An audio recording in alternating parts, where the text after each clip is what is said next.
Hi guys, a very good afternoon, good evening, good morning, if whenever you are watching this video. So ये ऐसा topic है जिसपे I am very sure आप सभी लोग बहुत सारे रूमर्स सुन रहे होंगे, बहुत सारे कोचिंग इंस्टीट्यूट्स की तरफ से ये स्टेटमेंट्स आ रही होंगी या अनऑफिशियली इनफॉर्मली ये डिस्कशन आपने होता हुआ जरूर सुना होगा कि will the MPCJ syllabus change, क्या एमपीसीजे के सिलेबस में कोई चेंज आने वाला है।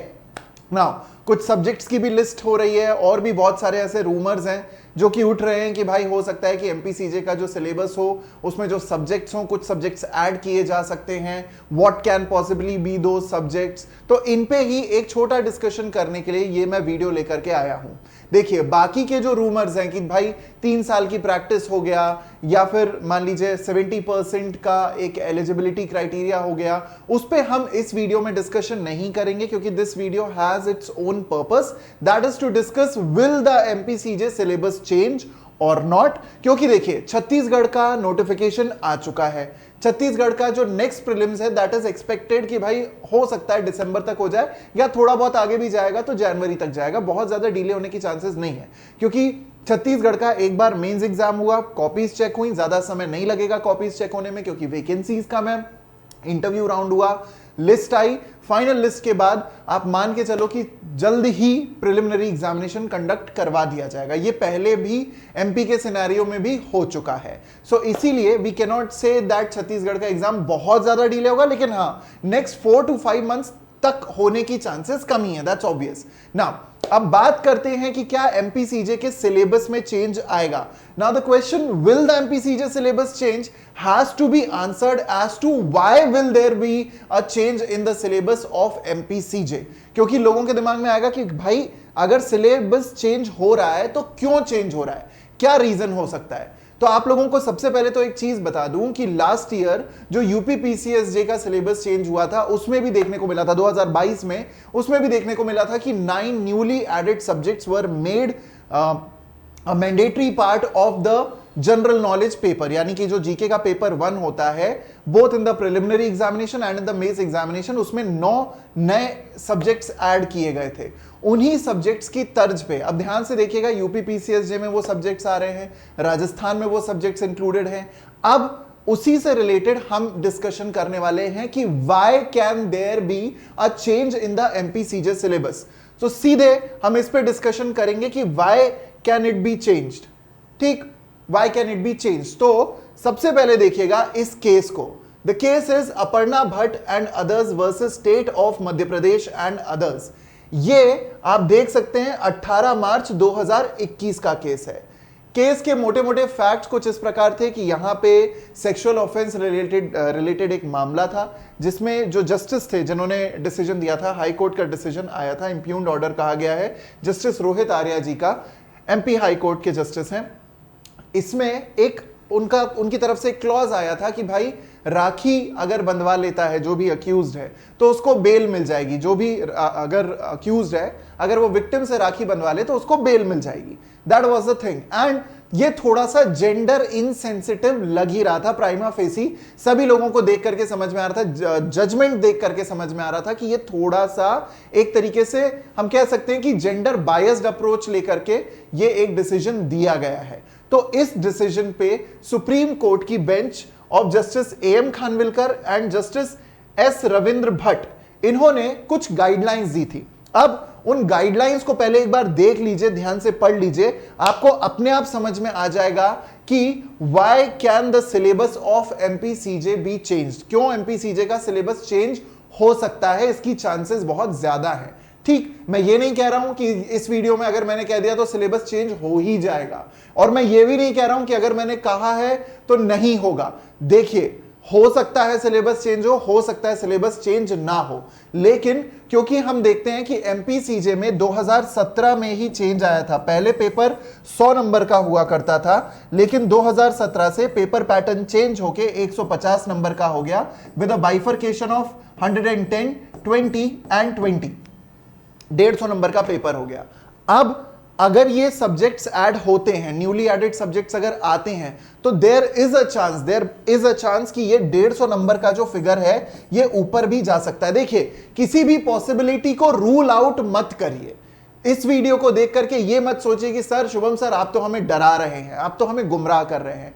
ऐसे ही eye opener videos, reality check वाले वीडियोस, रियलिटी चेक वाले टेस्ट सेशंस मैं स्टूडेंट्स के साथ लेता रहता हूं। मैं आप लोगों को मीठी मीठी बातें बता करके इंप्रेस नहीं कर सकता। I have to address the truth.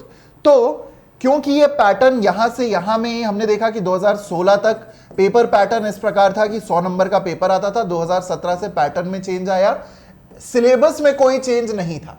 There was no change in the syllabus. The syllabus remained intact. The 10 major subjects, the 2 local laws, and then there was MPGK and the GK portion. Current affairs भी आता है, कुछ static भी आता है, MPGK prominent रहता है. Then there is computer knowledge and then there is English of 10 marks each. तो 20 नंबर की GK, 10 नंबर की इंग्लिश और कंप्यूटर और 110 नंबर का लॉ। बाइफर्केशन ऑब्वियसली प्रोवाइड कर दिया गया था कि 15 नंबर के कौन से सब्जेक्ट से सवाल आएंगे, 10 नंबर का कौन से सब्जेक्ट से सवाल आएंगे और बाकी के 7-8 नंबर के कहां से आएंगे, 4 नंबर, 5 नंबर, 5-5 नंबर, ये कहां से आएगा, ये चीज ऑलरेडी बता दी गई थी। This was already there. लेकिन अब जब ये जजमेंट आता है तो इस जजमेंट में सुप्रीम कोर्ट की गाइडलाइंस देखिए आप लोग अपनी स्क्रीन पे देख सकते हैं। जजेस to be trained on gender sensitisation, मतलब इस जजमेंट के थ्रू सुप्रीम कोर्ट ने तो पहली चीज तो ये कह दी, पहली गाइडलाइन ये दे दी कि भाई देखिए अगर किसी भी व्यक्ति का जुडिशियल सर्विसेज में सिलेक्शन हो रहा है तो हम ये चाहते हैं कि ऐसे व्यक्ति जज बने जो जेंडर के प्रति सेंसिटाइज्ड हो, यानी एक सेंसिटिविटी रखें और किसी भी मामले को सेंसिटिविटी के साथ डील करें। क्योंकि देखिए हम ये नहीं कह सकते कि फीमेल रिलेटेड हर मामला जो होगा वो विमेन जज के पास ही जाए। हो सकता है कि कई ऐसे मामले होंगे जो कि मेन जजेस या मेल जजेस भी डील करेंगे ही। तो ऐसे में it is very much required that the जजेस should be trained with a approach of gender sensitivity. अब वो जेंडर सेंसिटाइजेशन किस प्रकार आ सकता है उससे रिलेटेड गाइडलाइन यहां पे सुप्रीम कोर्ट ने दी थी। मैं मोटा मोटा आपको पढ़ के बताता हूं। देखिए, the Supreme Court mandated that a module on gender sensitization be included as a part of the foundation training of every judge. जब आप जुडिशियल सर्विसेज में सिलेक्ट होते हैं तो आपकी ट्रेनिंग होती है prominently in the state judicial academy. State judicial academy जो होती है उसके ऊपर एक और अथॉरिटी होती है which is the national judicial academy. तो इन दोनों ही अकेडमीज में apart from the field work मतलब डायरेक्ट कोर्ट में बैठने से पहले आपको एक ट्रेनिंग दी जाती है, आपकी पढ़ाई करवाई जाती है, आपको ट्रेन किया जाता है as to how to be a जज। और वो ट्रेनिंग जो होती है उसमें मैंडेटरी करने की बात की गई एक ऐसा मॉड्यूल जो कि जेंडर सेंसिटाइजेशन को प्रमोट करे amongst all the state judicial academies and all the national judicial academies. आगे देखिए, this module must aim at imparting techniques for judges to be more sensitive in hearing and deciding the cases of sexual assaults and eliminating entrenched social bias, especially misogyny. The module should also emphasize the prominent role that the judges are expected to play in society as role models and thought leaders in promoting equality and ensuring fairness, safety and security to all women who allege the perpetration of sexual offenses against them. Equally, the use of language and appropriate words and phrases should be emphasized as part of this training. अभी कुछ ही दिनों पहले हमारे जो chief justice of India हैं justice DY Chandrachud साहब, उनकी तरफ से भी उन्होंने भी कुछ स्टेटमेंट दी कि जब हम लोग खुद यंग लॉयर्स थे उस वक्त भी हमारे जो सीनियर एडवोकेट्स थे वो फीमेल एडवोकेट्स और फीमेल जजेस के बारे में कुछ ऐसी इनअप्रोप्रिएट बातें करते थे, उनके अगेंस्ट, उनके लिए इनअप्रोप्रिएट शब्दों का इस्तेमाल करते थे जो सुनने में हमें तब अच्छा बिल्कुल भी नहीं लगता था। लेकिन आज का जो समाज है वो समाज काफी डेवलप हो गया है, काफी ज्यादा हम कह सकते हैं कि इंटेलेक्चुअली स्मार्ट हो गया है, महिलाओं के प्रति एक सेंसिटाइजेशन आ गया है इस समाज में और इसी कारणवश अब हम ऐसा कोई भी बर्ताव जो है वो एक्सपेक्ट नहीं करते हैं सोसाइटी से, ना हम चाहते हैं कि ऐसे मामले हमारे सामने आए। इससे इस प्रकार का एक स्टेटमेंट आया था जस्टिस DY चंद्रचूड़ साहब के द्वारा। अब देखिए यहां पे गाइडलाइंस को, the national judicial academy NJ जिसको हम कहते हैं NJAC was requested to devise speedily the necessary inputs which have to be made part of the training of young judges as well as form part of judges continuing education ध्यान रखिएगा, ये line आप लोगों के लिए बहुत important है। क्या? As well as form part of judges continuing education with respect to gender sensitization with adequate awareness programs regarding stereotyping and unconscious biases that can creep into judicial reasoning। भाई देखिए, जब हम कोई भी जजमेंट लिखते हैं, जज होने के नाते हमें रीजंस एंड फाइंडिंग देना पड़ता है। अब फाइंडिंग तो ठीक है, आप सेंटेंस बताते हो, लेकिन सेंटेंस बताते हो या डिक्री पास करते हो, जो भी करते हो, लेकिन उसकी एक रीजनिंग दी जाती है। That reasoning has to have an equal approach, it has to have a sensitive approach and specially in the matters of sexual assault. जहां पे महिलाएं इन्वॉल्व हैं, जहां पे कोई सेक्सुअल मामला इन्वॉल्व है, वहां पे महिलाओं के प्रति एक तरीके से सेंसिटिव अप्रोच रखना, सेंसिटिव व्यवहार रखना बहुत जरूरी है। और ऐसा मॉड्यूल एनजैक को इंक्लूड करना चाहिए अपने ट्रेनिंग शेड्यूल में, और पूरे ट्रेनिंग करिकुलम में ऐसे प्रोग्राम्स को इंक्लूड किया जाना चाहिए जिससे कि जेंडर सेंसिटिविटी बढ़े। अब ध्यान से समझिएगा, यह डिसीजन जो है वो आया है सुप्रीम कोर्ट की तरफ से। मध्य प्रदेश में the exam is conducted by the high court.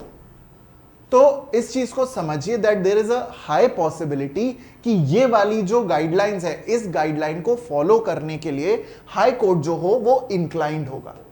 ठीक, हाई कोर्ट जो है, हम एक्सपेक्ट कर सकते हैं that the high court can be inclined towards including these guidelines in its procedures. ठीक, अब देखिए, जुडिशियल एकेडमी में तो एक मॉड्यूल आ जाएगा, करिकुलम में बदलाव आ जाएगा, सिलेक्टेड जजेस की ट्रेनिंग वगैरह होती ही रहेगी, लेकिन साथ ही साथ में ये एक बहुत ही मैंडेटरी पॉइंट नीचे लिखा हुआ है, the bar council of India should also consult subject experts and circulate a paper for discussion with law faculties and colleges universities in regard to the courses that should be taught at the undergraduate level यानी UG level in the LLB program।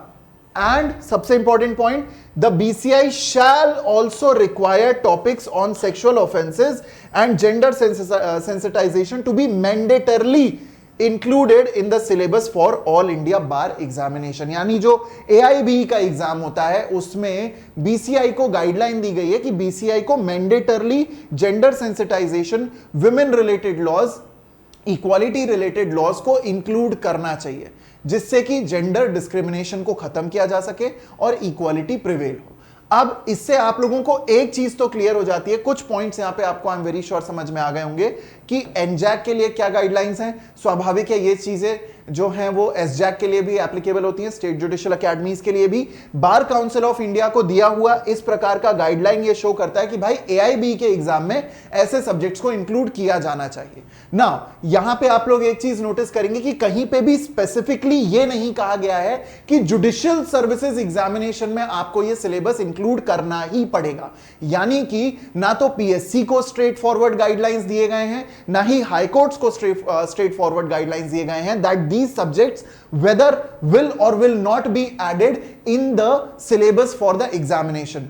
but हम लोग देखते हैं, ये वाले तो खैर paper हमें देखने को मिले राजस्थान के सिलेबस में, साथ ही साथ में जो रीसेंट एग्जाम्पल निकल करके आता है वो रहा यूपी पीसीएसजे का, क्योंकि 9 न्यूली एडेड सब्जेक्ट्स में ये वाले सब्जेक्ट्स इंक्लूडेड थे। कौन से अभी मैं आगे बताऊंगा। और साथ ही साथ में इसके अराउंड जो रूमर्स उठ रहे हैं रिगार्डिंग द एमपीसीजे एग्जामिनेशन, देखिए भाई, अगर ये सब्जेक्ट ऐड होते हैं तो भी अच्छा है, नहीं होते तो भी अच्छा है। क्यों? क्योंकि आपको प्रिपरेशन करनी है। जिन स्टूडेंट्स को जहां पे उनकी फ्लेक्सिबिलिटी जरा सी भी रिजिड हुई, जहां वो प्रिपरेशन को लेके जरा से भी रिजिड हुए, नए सब्जेक्ट्स का ऐड होना उनके लिए डेफिनेटली चैलेंजिंग होगा। और जिन भी स्टूडेंट्स ने एक ओपन माइंड के साथ, एक फ्लेक्सिबल अप्रोच के साथ अपनी प्रिपरेशन की है, उन स्टूडेंट्स को इन सब्जेक्ट्स में दिक्कत नहीं आने वाली है। So this is not going to be a very challenging thing, but yes that will be that something that we call as new. ये नई चीज जरूर इंक्लूड हो सकती है, तो इस बात का ध्यान रखिएगा। अब एक बार देख लेते हैं कि विच ऑल पॉसिबल सब्जेक्ट्स। देखिए, मैं जो लिस्ट आपको बताने वाला हूं, जरूरी नहीं कि यही सब्जेक्ट्स ऐड हो, इनमें से कुछ ऊपर नीचे भी हो सकते हैं, लेकिन पॉसिबल सब्जेक्ट्स की एक मोटी मोटी लिस्ट मैंने आपके लिए बनाई है। Which all possible subjects can be added in the syllabus if the syllabus changes. अगर मान लीजिए सिलेबस में बदलाव आता है तो कौन से पॉसिबल सब्जेक्ट्स ऐड हो सकते हैं, फटाक से देखते हैं। Women and child related laws की सबसे ज्यादा चांसेस हैं, तो देखिएगा जिसको हम पॉश एक्ट कहते हैं, sexual harassment of women at work place, POSH act 2013 include हो सकता है। ईरा जो है indecent representation of women act 1986 add हो सकता है। Protection of women from domestic violence act 2005, dowry prohibition act 1961, protection of children from sexual offences act 2012 and this gives more weightage to criminal law amendment act 2013 and 2018। ये कुछ ऐसे points हैं, कुछ possible changes हैं जो कि syllabus में आ सकते हैं। अब आप लोगों को एक चीज और बता दूं, क्योंकि ये सिलेबस का रूमर बहुत अच्छा तगड़ा चल भी रहा है, गाइडलाइंस भी हैं सुप्रीम कोर्ट की तरफ से, and we need to have the students to prepare well for their MPCJ examination and even Chhattisgarh examination. चलिए छत्तीसगढ़ का तो सिलेबस आपके पास कॉन्क्रीट है, उसमें ये सब्जेक्ट्स ऐड नहीं हुए हैं, लेकिन अगर मान लीजिए लेट्स से फॉर एग्जांपल अगर पॉसिबिलिटी हो कि ये सब्जेक्ट्स ऐड किए जाएं एमपीसीजे के सिलेबस में, तब हम फंस सकते हैं। और उससे बचने के लिए me and my team we are coming up with an MP plus CG batch, जिसकी डेट मैं आप लोगों को 1 से 2 दिन में अनाउंस कर दूंगा। और उस एमपी प्लस सीजी बैच में लगभग 6 महीने का ये पूरा बैच होने वाला है, जिसमें हम फर्स्ट ऑफ ऑल उन सभी सब्जेक्ट्स को कंप्लीट करेंगे जो अभी करेंटली सिलेबस में हैं, और अगर जस्ट इन केस तब तक नोटिफिकेशन भी आ जाता है तो we will also incorporate any new subjects if they are added in the syllabus, including the portion of computer, including the portion of your MPG के। ये सारे एरियाज जो हैं वो इस एमपी प्लस छत्तीसगढ़ के प्रीलिम्स बैच में इंक्लूड किए जाएंगे। इसकी ड्यूरेशन, इसकी डिटेल्स, इसकी डेट, ये सारी की सारी चीजें आपको 1 से 2 दिन में मैं और मेरी टीम अनाउंस कर देंगे। So be ready for that point. Plus उसके अलावा महाराष्ट्र के लिए भी हमारा एक बैच आने वाला है, उससे रिलेटेड अनाउंसमेंट भी हम साथ ही साथ में करने वाले हैं। So be very very prepared for that. Plus Unacademy का सब्सक्रिप्शन जो है वो अब महंगा होने वाला है। अभी तक डेट एक्सटेंड कर दी गई थी, 12 तारीख तक इसको इंक्रीज किया गया था 12 जून तक, लेकिन 12 जून के बाद ये प्राइजेस इंक्रीज होने वाले हैं। अगर हमारा बैच आता है तो वो 12 से 15 तारीख के आसपास ही आएगा for MP and CG, and अगर महाराष्ट्र का बैच आता है तो हम उसको 9-10 तारीख के आसपास प्लान कर रहे हैं। तो अगर आप अनअकैडमी का सब्सक्रिप्शन परचेज करना चाहते हैं, this is the right time. Use the code JW10, get your 10% discount and whatever the valid discount is before the prices get hiked by 20%। अगर ऐसा होता है तो डेफिनेटली आप लोगों के लिए चैलेंजिंग हो जाएगा अनअकैडमी का सब्सक्रिप्शन लेना, लेकिन बैच से रिलेटेड जो भी डिटेल्स होंगी, जो भी सारे आगे के प्रिपरेशन मेथोडोलॉजीज होंगी, कल मैंने एक आई ओपनर टेस्ट भी दिया है, उसकी पीडीएफ भी मैंने इस टेलीग्राम हैंडल पे शेयर करी है। जाइए और उस आई ओपनर टेस्ट को दीजिए, उस टेस्ट को सॉल्व करने की कोशिश कीजिए और देखिए कि आपकी current standing for MP and for Chhattisgarh किस लेवल पे है, क्योंकि this is going to be really very important for you for your upcoming MP and CG examination. I hope ये सेशन आपके लिए एनलाइटनिंग रहा होगा, एक प्रॉपर रीजनिंग आपको मिल गई होगी कि क्यों सिलेबस में बदलाव होना पॉसिबल है। डरने घबराने की कोई जरूरत नहीं है, क्योंकि मी and my team, just like last year, we are here to help you out in your MP and CG preparation along with Maharashtra Judicial Services, and I'm very sure Maharashtra में number of vacancies 111 हैं, तो I'm very sure and I'm pretty much inclined towards asking you guys to appear for Maharashtra Judicial Services as well, क्योंकि that is a fantastic opportunity for each and every one of you। So I hope आपको ये video अच्छा लगा। अगर ये video अच्छा लगा तो do share it with everyone. सभी लोगों को जो एमपी और छत्तीसगढ़ के लिए प्रिपेयर कर रहे हैं, जो राजस्थान के लिए प्रिपेयर कर रहे हैं, दिल्ली के लिए प्रिपेयर कर रहे हैं, उन सबसे ये वीडियो शेयर कीजिएगा। यूपी वालों से ये वीडियो शेयर कीजिएगा। Do let me know in the comment box आपका क्या ओपिनियन है इस बारे में। मैं आपका ऑनेस्ट ओपिनियन जानने के लिए बेताब हूं। This is me Shubham Upadhyay signing off. Tata, bye bye, take care, bella ciao, and do like this video as well if you like the information and what. जय हिंद, बाय बाय।